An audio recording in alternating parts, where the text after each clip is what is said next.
বালিশ চাটা শিবিরের 21শে জুলাইয়ের সভার একটা ভিডিও দেখাচ্ছি, দেখেন আগে ভিডিওটা দেখেন, মিস করবেন না কিন্তু।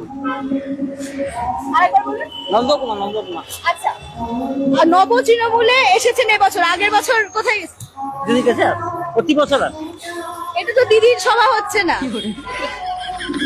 দিন নয়। আপনি কার কার শৈশব সভা এসেছেন? কার মানে আদি তৃণমূল, নব তৃণমূল? এটা কিন্তু আদি তৃণমূলের সভা না। আচ্ছা, আপনি তাহলে মমতা বন্দ্যোপাধ্যায়ের সভায় যাবেন? হ্যাঁ। এখানে এসেছেন, ঠিকানা তো দেওয়া ছিল।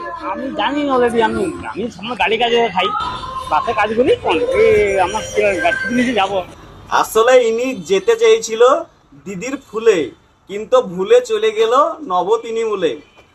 আসলে প্রমাণ হয়ে গেল মানুষ কিন্তু দিদিকেই দেখে ভোট দিয়েছে, দিদিকেই ভালোবাসে। এইসব বেঈমান গদ্দারদেরকে কেউ ভালোবাসে না।